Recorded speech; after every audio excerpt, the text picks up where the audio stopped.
बिजू भैया, तुम गांव के सरपंच की पार्टी के पोस्टर क्यों फाड़ रहे हो? अगर उसे पता चल गया तो बहुत मसला बनेगा। ये जगह सरपंच की नहीं है, ये जगह मंदिर की है। मैं यहाँ पर इन्हें पोस्टर नहीं लगाने दूंगा। ठीक है बिजू भैया, जैसे तुम्हारी मर्जी, उतार लो पोस्टर अगर उतारने हैं। बिजू गांव के सरपंच के पोस्टर उतार ही रहा था कि मोहन, जो सरपंच की पार्टी के लिए काम करता था, वहां आ गया और कहने लगा, तुम्हारी हिम्मत कैसे हुई हमारी पार्टी के पोस्टर उतारने की? और तुमने हमारे पोस्टर फाड़ दिए। मैं तुम्हें नहीं छोड़ूंगा अब। मोहन ने उसे खूब मारा और वापस अपने घर की तरफ चल पड़ा। मोहन जब घर पहुंचा तो उसकी माँ उससे कहने लगी, मोहन, तुझे शर्म नहीं आती जो तू पूरा दिन आवारा फिरता रहता है? तुझे पता भी है कि तेरा बाप कई महीनों से बीमार पड़ा है। हमारे घर के हालात भी ठीक नहीं हैं और तेरी बहन की भी शादी करनी है, लेकिन तुम्हें तो कोई फिक्र ही नहीं। बस हर वक्त अपनी पार्टी वालों के पीछे फिरते रहते हो। माँ, पार्टी ही मेरा सब कुछ है। वैसे भी मुझे गांव के सरपंच ने कहा था कि जब वो जीत जाएगा तो मुझे अपनी पार्टी में अच्छी जगह देगा और मेरी बहन की शादी का पूरा खर्च भी उठाएगा। बेटा, ये सब झूठ बोलते हैं। अब इन लोगों को तुमसे मतलब है, इसलिए ये लोग कह रहे हैं कि हम तुम्हारे लिए ये करेंगे, वो करेंगे। ये सब भी झूठ है। जब इनका मतलब पूरा हो जाएगा तो ये लोग खुद ही तुम्हें निकाल देंगे। इससे अच्छा है कि तुम खुद ही छोड़ दो और कोई और काम ढूंढ लो। माँ, और गांव के सरपंचों का मुझे पता नहीं, पर हमारे गांव के सरपंच पर मुझे पूरा यकीन है कि वो मेरे साथ धोखा नहीं करेगा और जो उसने मेरे साथ वादे किए हैं वो सब पूरे करेगा। आप बेवजह टेंशन मत लीजिए। वैसे भी आप तो हर वक्त घर ही बैठी रहती हैं। आपको क्या पता कौन सही है और कौन गलत। और एक बात और, अब मैं सरपंच और अपनी पार्टी के बारे में कोई भी बुरी बात नहीं सुनूंगा। जब राधा ने मोहन को अपनी माँ से इस लहजे में बात करते देखा तो वो गुस्से में बोली, मोहन, ये कोई तरीका है माँ से बात करने का? तुम भूल गए हो कि यही माँ है जिसने तुम्हें सब कुछ सिखाया है। सरपंच आएगा जाएगा पर माँ हमेशा माँ रहेगी। अब अगर दोबारा माँ से इस तरह बात की तो मुझसे बुरा कोई नहीं होगा। राधा, तुम भी चुप करो। वैसे भी तुम्हें और माँ को बस बहाना चाहिए मुझे बातें सुनाने का। मोहन ने ना ही अपनी माँ की बात सुनी और ना ही अपनी बहन की, और वो गुस्से में घर से बाहर चला गया। मोहन का बाप, जो कई महीनों से बिस्तर पर बीमार पड़ा था, जब उसने देखा कि उसका बेटा मोहन अपनी माँ और बहन से बुरे लहजे में बात कर रहा है तो उसकी आंखों में आंसू भर आए, लेकिन वो कुछ कर भी नहीं सकता था। ये कहानी है काली पहाड़ी के पास बसे हुए रामपुर गांव की, जहां रामू काका का घर था। रामू काका के परिवार में उसकी पत्नी गीता और उसके 2 बच्चे राधा और मोहन रहते थे। रामू काका अपने बच्चों से बहुत प्यार करते थे। उन्होंने अपने बच्चों को कभी किसी चीज की कमी नहीं होने दी। रामू काका जब काम के लिए बाहर जाते थे तो कई महीनों तक घर नहीं आते थे, ताकि वो अपने बच्चों के लिए कुछ बना सकें जो उनके बच्चों के काम आ सके। इसी तरह एक बार रामू काका काम के लिए शहर चले गए। वहां उनकी मुलाकात एक आदमी से हुई जिसने उनसे कहा, रामू काका, आप बहुत मेहनती हैं। आप कब तक ऐसे ही मेहनत करते रहेंगे? आपके लिए मैं एक कॉन्ट्रैक्ट लेकर आया हूं। अगर आप इसे पूरा कर देंगे तो आपको बहुत ज्यादा पैसे मिलेंगे, जिससे आपके बच्चों का भविष्य भी संवर जाएगा। लेकिन ये काम बहुत मुश्किल है। इसमें आपको बहुत ज्यादा मेहनत करनी होगी। रामू काका ने थोड़ी देर सोचा और फिर जवाब दिया, मैंने अपनी पूरी जिंदगी मेहनत ही की है। अगर इस काम से मेरे बच्चों का भविष्य संवर सकता है तो यह भी कर लूंगा। रामू काका ने उस आदमी से कॉन्ट्रैक्ट ले लिया और अगले ही दिन काम पर चले गए। 2-4 दिन ऐसे ही गुजर गए। एक दिन रामू काका काम कर रहे थे कि अचानक बिल्डिंग से नीचे गिर पड़े। जान तो बच गई, लेकिन वो सारी उम्र के लिए अपाहिज हो गए। तब से आज तक रामू काका बिस्तर पर ही पड़े रहे और यही सोचते रहे कि उनके बच्चों का क्या होगा। रामू काका की सारी उम्मीदें मोहन पर थीं, लेकिन मोहन ने कभी अपने घर की फिक्र नहीं की। वो हर वक्त गांव के सरपंच के साथ ही रहता और उसकी पार्टी के कामों में लगा रहता। वक्त ऐसे ही गुजरता गया। एक दिन रामू काका ने मोहन को बुलाया और उससे कहा, बेटा, तुझे तो सब पता है कि जब से मैं बीमार हूँ हमारे हालात कितने खराब हो गए हैं। कई बार तो ऐसा वक्त भी आया है कि हम 2 वक्त का खाना भी नहीं खा सके। बेटा, अब इस घर का बड़ा तू ही है, सारी उम्मीदें तुझ पर ही हैं। अगर तू ही अपनी माँ और बहन से बुरे तरीके से बात करेगा तो उनके दिल पर क्या गुजरेगी। और रही मेरी बात, आज हूं, कल शायद न रहूं, इसलिए गांव के सरपंच का पीछा छोड़ और कोई काम तलाश कर और अपने घर को संभाल लो। पिताजी, पहले तो आप बोलते ही नहीं थे, लेकिन आज बोल ही पड़े तो मुझे ज्ञान देना शुरू कर दिया। पहले माँ और राधा कम थीं, जो अब आप शुरू हो गए हो। और रही बात मेरी, तो मैं अपना रास्ता कभी नहीं छोड़ूंगा। वैसे भी आप तो बिस्तर पर पड़े रहते हो और मुफ्त की रोटियां खाते रहते हो। आपको क्या पता कि मैं अपने लिए कितनी मेहनत कर रहा हूं। आपको तो बस ज्ञान देना ही आता है, और मैं ये सब कुछ अपने घर के लिए ही कर रहा हूं। मोहन इतना कहकर गुस्से से बाहर चला गया। मोहन की बात सुनकर रामू काका को बहुत दुख हुआ और रामू काका ने उस बात को दिल पर ले लिया। फिर अगली सुबह जब राधा रामू काका के पास आई तो उसे पता चला कि उसका पिता अब इस दुनिया में नहीं रहा। असली बात तो ये थी कि मोहन की बातों को रामू काका सहन नहीं कर सके, जिससे उनकी मौत हो गई।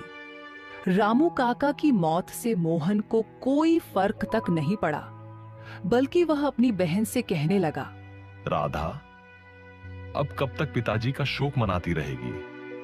क्यों मेरे कान खा रही है? वैसे भी हर किसी को एक दिन मरना ही होता है। क्या हो गया अगर पिताजी भी मर गए तो? राधा को मोहन की बात पर बहुत गुस्सा आया, लेकिन वो चुप रही। कुछ वक्त यूं ही गुजर गया। फिर राधा की माँ गीता ने गांव की औरतों से अपनी बेटी के रिश्ते के लिए बात की। करीब 5-6 दिन बाद राधा के लिए उसके घर रिश्ता आ गया। जो औरत अपने बेटे का रिश्ता लेकर आई थी, वो राधा की माँ से कहने लगी, गीता जी, मुझे पता चला था कि आप अपनी बेटी राधा के लिए रिश्ता ढूंढ रही हैं, इसलिए मैं अपने बेटे राजू का रिश्ता लेकर आई हूँ। हमारे घर और भी बहुत रिश्ते आए थे, लेकिन मेरे बेटे राजू ने आपकी बेटी को एक बार देखा था और उसी ने कहा कि वो शादी करेगा तो बस राधा से ही करेगा। हाँ, मैं अपनी बेटी का रिश्ता ही ढूंढ रही थी। गीता जी, आप फिक्र मत कीजिए, मेरा बेटा व्यापार करता है, वो आपकी बेटी को बहुत खुश रखेगा। लक्ष्मी जी, वो तो ठीक है, आप ये बताइए कि आप दहेज में क्या लेंगी? अब आपसे मैं क्या कहूँ, आप भी हमारी तरह अच्छे लोग हैं। आप ऐसा करिएगा कि दहेज में ज्यादा कुछ नहीं, बस 25 तोला सोना दे दीजिएगा। हमें और लोग अपनी बेटी के दहेज में इससे भी ज्यादा दे रहे थे, लेकिन मेरे बेटे को आपकी बेटी राधा ही पसंद है। लक्ष्मी की बात सुनकर गीता परेशान हो गई। उसने लक्ष्मी से कहा, हाँ ठीक है, हमारी तरफ से हाँ है, हम आपको 25 तोला सोना दे देंगे। लक्ष्मी गीता की बात सुनकर बहुत खुश हुई। फिर दोनों ने थोड़ी देर बातें की और उसके बाद लक्ष्मी वापस चली गई। लक्ष्मी के जाने के बाद राधा ने गीता से कहा, माँ, आपने उन्हें हाँ क्यों कर दी? हमारे पास तो 2 वक्त के खाने के लिए भी पैसे नहीं होते और आपने उन्हें 25 तोला सोना देने की बात कर दी। राधा, मैं तुम्हें क्या बताऊं? जब उसने मुझसे कहा तो मुझे कुछ समझ नहीं आया। 2 साल से ज्यादा हो गए हैं तुम्हारा रिश्ता ढूंढते हुए, लेकिन किसी के साथ बात पक्की नहीं हुई। हर कोई दहेज की वजह से वापस चला जाता है, इसीलिए मैंने हाँ कर दी थी। लेकिन अब मैं भी यही सोच रही हूँ कि 25 तोला सोना कहाँ से लाएंगे। माँ, अब हम क्या करें? अगर हमने उन्हें 25 तोला सोना नहीं दिया तो हमारे गांव में बहुत बदनामी होगी। पिताजी ने और आपने जो सारी जिंदगी लगाकर इज्जत कमाई है, वो सब मिट्टी में मिल जाएगी। हमें अब कुछ ना कुछ करना ही होगा। राधा और गीता आपस में बात कर रही थीं और दोनों बहुत परेशान थीं कि अब क्या किया जाए। इसी बीच मोहन घर आ गया। उसने अपनी माँ को परेशान देखकर पूछा, माँ, क्या बात है? आप दोनों इतनी परेशान क्यों हैं? राधा ने मोहन को सारी बात विस्तार से बता दी। कैसे लक्ष्मी जी ने 25 तोला सोने की शर्त रखी है और अगर वो न दिया गया तो पूरे गांव में बदनामी होगी। ये सुनकर मोहन ने गुस्से और लापरवाही से जवाब दिया, तो फिर क्या हुआ? अगर नहीं है तो नहीं देंगे। जिसे जो कहना है कहता रहे, मुझे किसी की परवाह नहीं। मैं तो वैसे भी सरपंच के साथ अपना काम बनाने की सोच रहा हूं। आप लोग बेकार में चिंता कर रहे हो। गीता की आंखों में आंसू आ गए और वो धीमी आवाज में बोली, बेटा, तू कैसे इतना बेफिक्र हो सकता है? अगर लोगों ने हमारी इज्जत का मजाक उड़ाया तो तेरे पिताजी ने सारी जिंदगी मेहनत करके जो इज्जत कमाई वो सब मिट्टी में मिल जाएगी। राधा की शादी कैसे होगी? मैं अब कहां से 25 तोला सोना लाऊं? माँ, मेरे पास भी इतने पैसे नहीं हैं। मैं क्या करूं? मैं तो खुद मुश्किल से अपना गुजारा कर रहा हूं। आप लोग मुझसे उम्मीद मत रखो। मोहन, तुझे कितनी बार कहा था कि तू सरपंच का पीछा छोड़कर कोई और काम कर ले, लेकिन तूने किसी की नहीं सुनी, अपनी ही मर्जी करता रहा। अगर तूने कुछ पैसे कमाए होते तो हम आज इतनी मुश्किल में ना होते और तेरी बहन की शादी भी हो जाती। माँ, तुम और पिताजी हर वक्त मुझे बस ज्ञान ही देते रहे हो। मैंने कितनी बार बताया है कि जब सरपंच चुनाव में जीत जाए तो फिर सब कुछ ठीक हो जाएगा। इतना कहकर मोहन घर से बाहर चला गया और सीधा अपने दोस्त सूरज के पास पहुंचा। जब वो सूरज के पास पहुंचा तो सूरज ने मोहन से कहा, मोहन, तू अब यहाँ मत आना। अब तू 5 या 6 दिन के लिए गांव से बाहर चला जा, क्योंकि बीजो ने तेरे खिलाफ पुलिस में कंप्लेंट कर दी है। वही बीजो जिसे तूने मंदिर के बाहर मारा था। अच्छा हुआ तुमने मुझे पहले ही बता दिया। अब मैं गांव से बाहर चला जाऊंगा। सूरज से बात करने के बाद मोहन अपने घर की तरफ चल पड़ा। जब वो घर पहुंचा तो उसने अपनी माँ से कहा, माँ, मैं कुछ दिन के लिए गांव से बाहर शहर जा रहा हूं। वहां मेरा एक दोस्त है, मैं उससे पैसों के बारे में पता करूंगा। मुझे यकीन है कि वो मेरी जरूर मदद करेगा। आप फिक्र मत करना। इतना कहकर मोहन गांव से बाहर शहर की तरफ निकल पड़ा। कुछ ही समय में वह अपने दोस्त विजय के पास पहुंच गया। पहले तो उसने अपने दोस्त से ढेर सारी बातें की, थोड़ा आराम किया और फिर खाना वगैरह खाने के बाद मोहन ने अपने दोस्त विजय से कहा, विजय यार, मैं शहर तुम्हारे पास मदद के लिए आया हूं। मुझे यार कुछ पैसे उधार चाहिए जिससे मैं अपनी बहन की शादी करवा सकूं। एक बात और, हमारे घर एक औरत आई थी अपने बेटे का रिश्ता लेकर। उसने दहेज में 25 तोला सोना मांगा था। मेरी मां को कुछ समझ नहीं आया, उन्होंने हां कर दी, लेकिन हमारे पास तो कोई पैसा नहीं है। अगर अब हम अपनी बात से मुकर गए तो फिर हमारी गांव में बहुत बदनामी होगी। मेरे माँ बाप ने जो इज्जत कमाई है वो सब मिट्टी में मिल जाएगी। मोहन यार, मुझे माफ करना, मेरे पास खुद कोई पैसा नहीं है, वरना मैं जरूर तेरी मदद करता। अच्छा, वैसे मेरा एक दोस्त है जो सोने का काम करता है। वो शादियों के लिए जेवर देता है। तू अपनी कोई चीज गिरवी रख देना, फिर वो तुझे जेवर दे देगा। हम कल उसके पास चलेंगे, वो हमारी जरूर मदद करेगा। अगले दिन मोहन और उसका दोस्त विजय दोनों अजेश से मिलने के लिए उसकी दुकान पर चले गए। जब वो दोनों दुकान पर पहुंचे तो विजय ने अजेश से कहा, अजेश भाई, ये मेरा दोस्त मोहन है। इसे अपनी बहन की शादी के लिए 25 तोला सोना चाहिए। तू कुछ मदद कर दे, ये अपनी कोई चीज गिरवी रख देगा। विजय ने अभी अजेश से कहा ही था कि मोहन बोल पड़ा, अजेश भाई, मेरे पास गिरवी रखने के लिए कुछ भी नहीं है। बस ऐसे ही मेरी मदद कर दो। जब मेरी बहन की शादी होगी तो हमारे घर बहुत सारे रिश्तेदार आएंगे जो पैसे देंगे। उन पैसों से आपके 25 तोले सोने के पैसे पूरे हो जाएंगे। शादी वाले दिन वो पैसे मैं आपको वापस कर दूंगा। नहीं मोहन, ऐसे नहीं होता। जब तक तू अपनी कोई चीज गिरवी नहीं रखेगा, मैं तुझे जेवर नहीं दूंगा। अजेश, तू मुझ पर यकीन कर, मैं तुझे तेरे पैसे जरूर वापस कर दूंगा। या फिर जब मेरी बहन की शादी हो जाएगी तब तेरा 25 तोला सोना तुझे वापस कर दूंगा। बस एक बार मेरी मदद कर दे।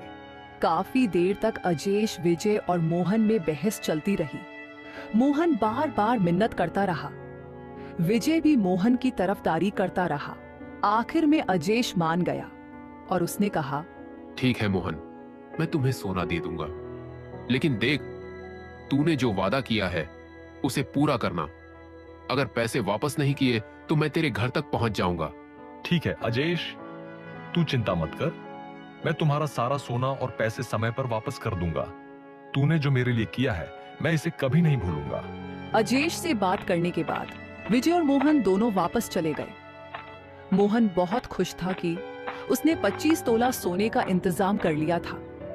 मोहन को वहां रहते हुए 5-6 दिन हो चुके थे और उसने सोच लिया था कि शादी में अब बस 10-12 दिन ही बाकी हैं। उधर मोहन की माँ गीता को मोहन पर बिल्कुल भी भरोसा नहीं था। वो बहुत परेशान थी कि इतने दिन हो गए हैं लेकिन मोहन घर नहीं आया। उसे लग रहा था कि शायद मोहन कहीं भाग गया है और बहाना अपनी बहन की शादी का बना दिया है। गीता घबराई हुई राधा के पास गई और राधा से बोली, राधा बेटी, मुझे तो मोहन पर अब बिल्कुल भी भरोसा नहीं रहा। पता नहीं वो कहाँ है, कहीं वो हमें धोखा देकर तो नहीं भाग गया।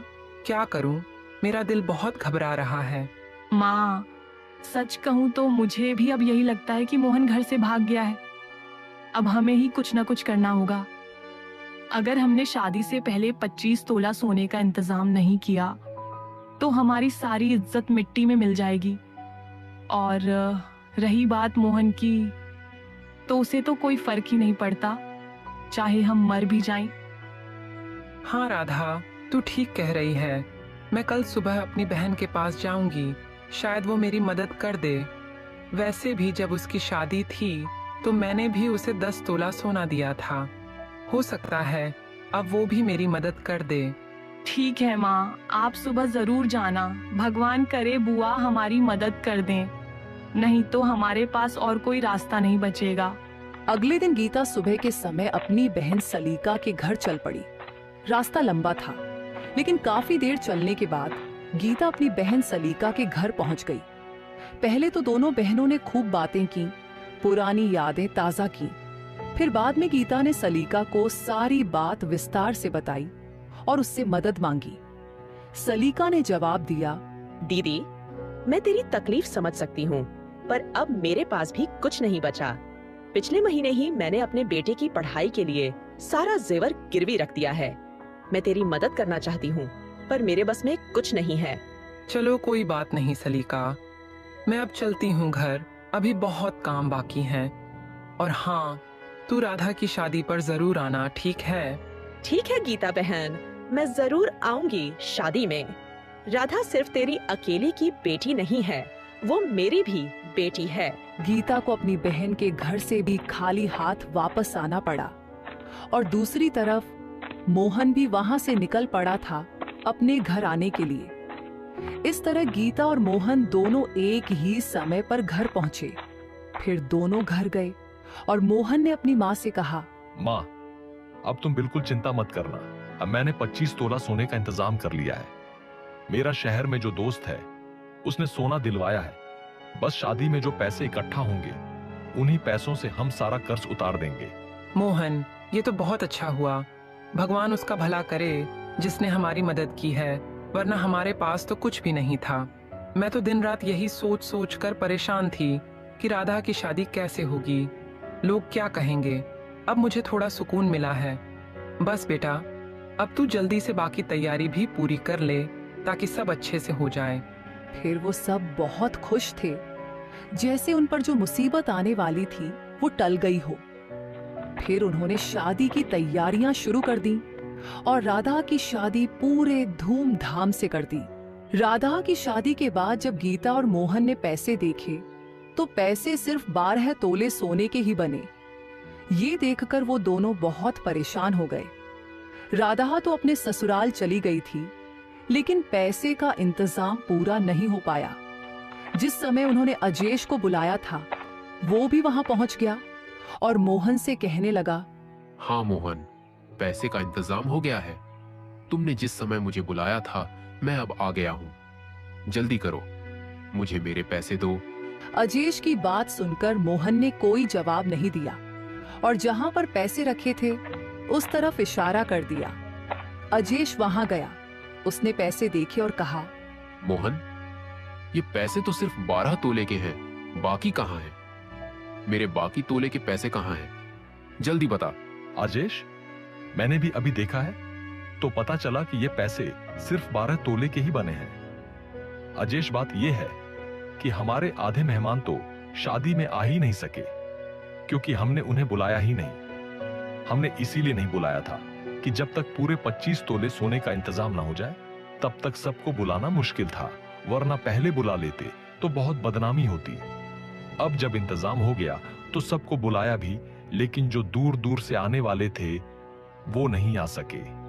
इसी वजह से पैसे कम बने हैं। कर लो अजेश, हम तुम्हारे पैसे वापस कर देंगे, बस थोड़ा वक्त दे दो, सब ठीक हो जाएगा। नहीं नहीं मोहन, अब मुझे अभी के अभी पैसे दे।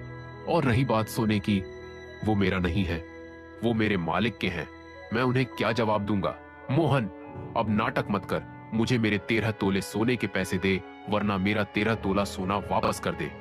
जा, अपनी बहन से वापस लेकर मुझे दे। मैं इससे पहले यहां से नहीं जाऊंगा। अजेश, मेरी बहन राधा तो शादी करके अपने ससुराल जा चुकी है, वो अब यहाँ नहीं है। मैं उसे वापस कैसे लाऊं? मोहन, ये मेरा मसला नहीं है, ये तेरा मसला है। तूने मुझसे वादा किया था कि तू पैसे वापस करेगा। अब तू अपनी बात से मुकर रहा है। अगर तूने मुझे मेरे पैसे नहीं दिए तो मैं तेरी बहन के ससुराल चला जाऊंगा और वहां जाकर उससे खुद सोना वापस ले आऊंगा। नहीं बेटा, तुम ऐसा मत करना, वरना मेरी बेटी का घर खराब हो जाएगा। हमें थोड़ा सा वक्त दे दो, हम तुम्हारे पैसे वापस कर देंगे। माँ जी, अब मैं और वक्त नहीं दे सकता। मैं खुद मजबूर हूँ, मेरे पास इसके अलावा कोई रास्ता नहीं है।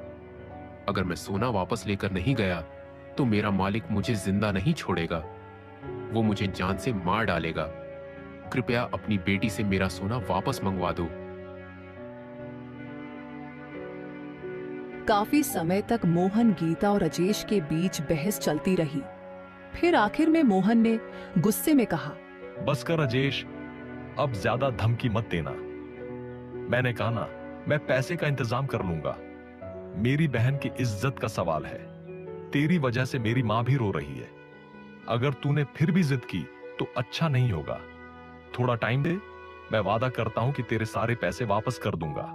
मोहन, वादा तो तूने पहले भी किया था, लेकिन तूने वो वादा तोड़ दिया। अब मुझे मेरे पैसे अभी ला कर दे, वरना मैं तेरी बहन के ससुराल चला जाऊंगा। ठीक है अजेश, जैसी तेरी मर्जी।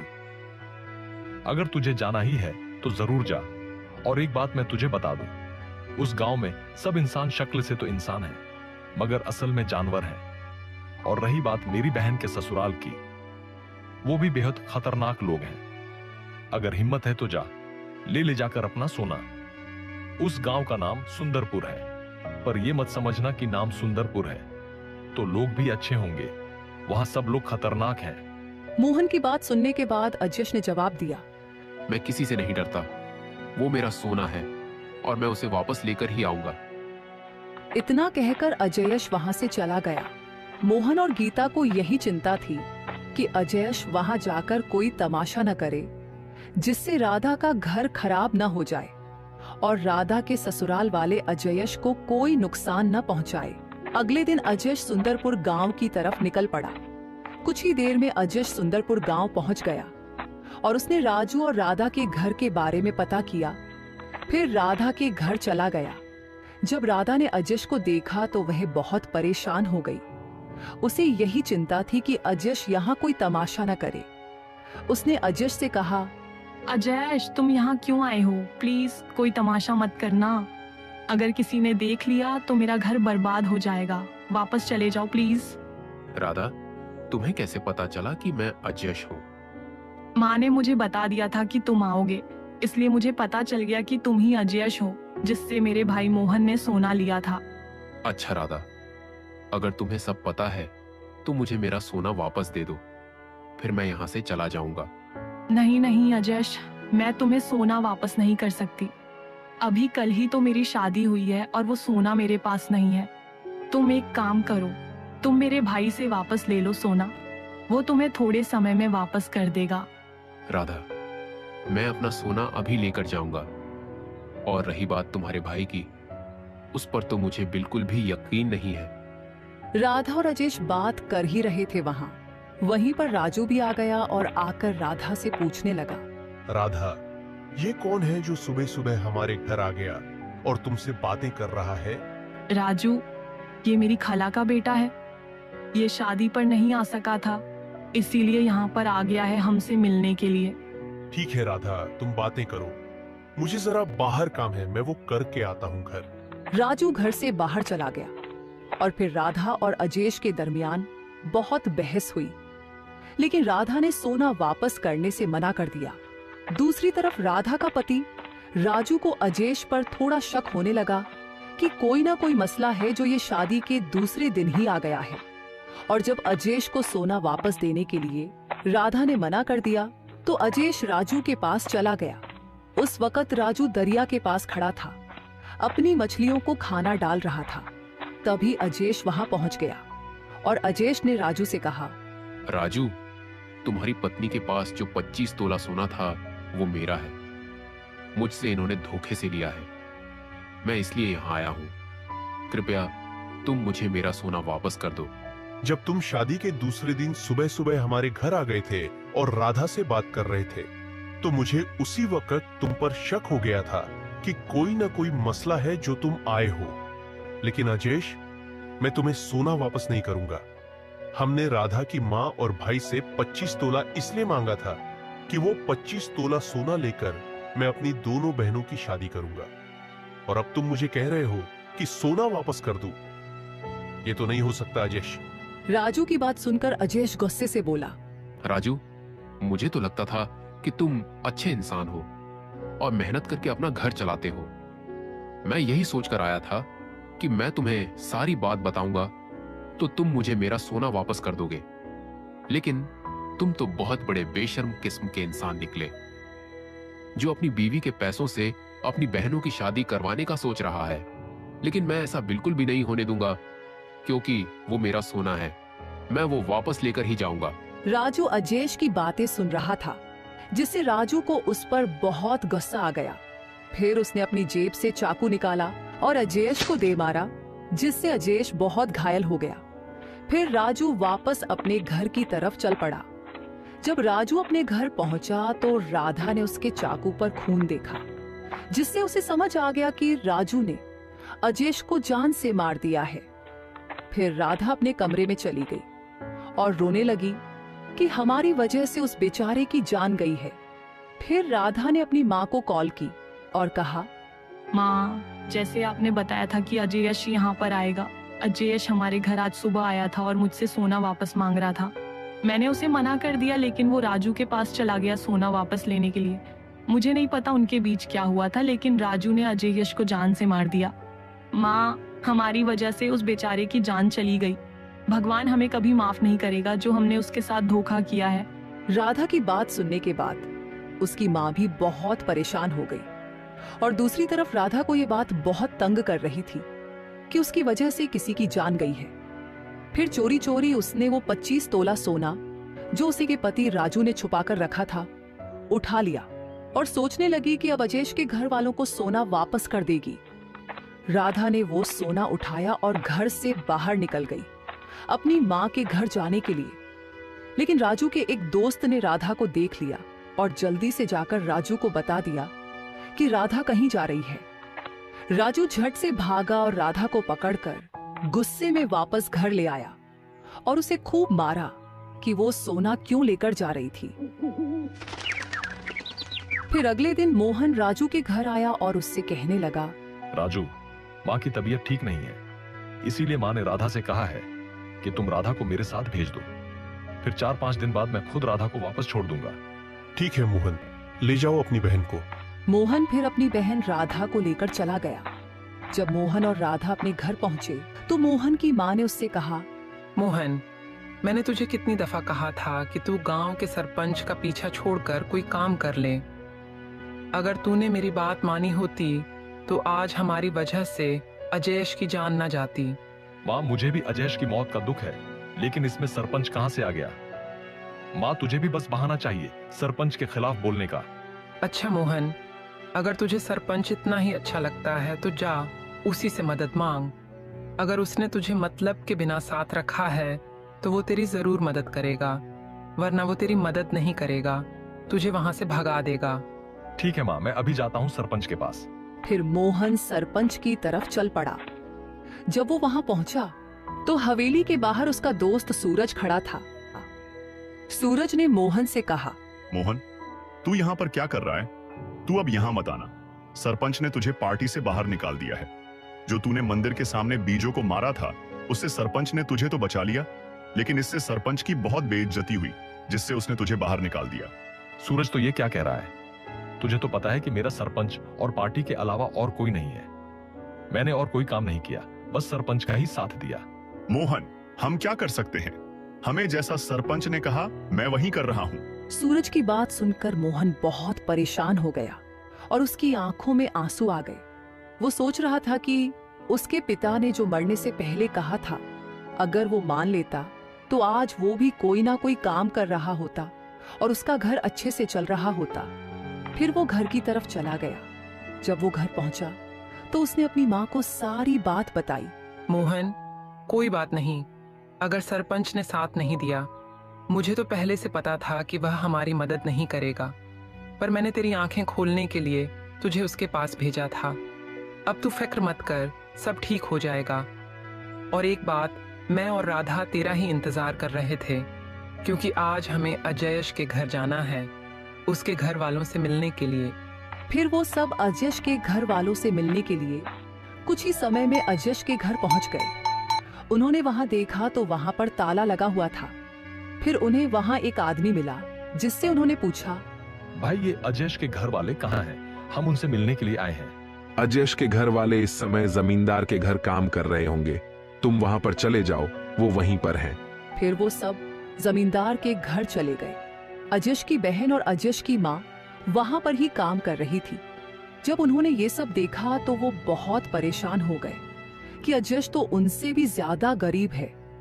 उसकी माँ और बहन किसी के घर काम करती हैं। फिर उनमें हिम्मत नहीं पड़ी कि वो अजयश के घर वालों से मिले। वो उदास चेहरे से वापस आ गए और उनके मन में बस एक ही बात घूम रही थी कि उनकी वजह से अजयश की जान गई। फिर वो सब घर आ गए। फिर 4-5 दिन बाद मोहन राधा को लेकर उसके ससुराल चला गया और मोहन राधा को छोड़कर वापस आ गया। ऐसे ही वक्त गुजरता गया। एक दिन राजू को एक रॉन्ग नंबर से कॉल आई और वो बोला, राजू, तुझे क्या लगा मैं मर गया हूं?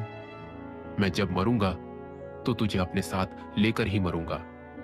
अब तू उस जगह पर आ जा, मैं भी वही हूं जहां तू अपनी मछलियों को दाना डाल रहा था, और मेरा सोना भी साथ ले आना, वरना मैं तेरी सारी मछलियों को झर डालकर मार दूंगा। जब राधा को पता चला कि अजयश की जान बच गई है तो वो बहुत खुश हुई। और दूसरी तरफ राधा का पति राजू बहुत घबरा गया और सोचने लगा कि मैंने तो इसे मार दिया था, ये कैसे बच गया। असल बात तो ये थी कि जब राजू ने उसे चाकू मारा था तब वो उसी वक्त चला गया था, लेकिन अजयश ने हिम्मत नहीं हारी और अपनी जान बचा ली। फिर राजू वो 25 तोला सोना लेकर अजयश के पास चला गया और उससे कहा, अजयश, मैं तेरा 25 तोला सोना ले आया हूँ। अब तू मेरी मछलियों को कोई नुकसान मत पहुंचाना, और जो मैंने तुझे चाकू मारा था उसके लिए मैं तुझसे माफी मांगता हूँ। अजयश ने अपना 25 तोला सोना वापस ले लिया और अपने घर की तरफ वापस चला गया।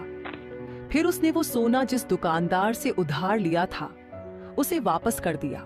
इस तरह अजयश ने हिम्मत नहीं हारी और अपना सोना वापस ले लिया और फिर से अपनी जिंदगी पहले की तरह हंसी खुशी जीने लगा। दोस्तों, आपको हमारी कहानी कैसी लगी?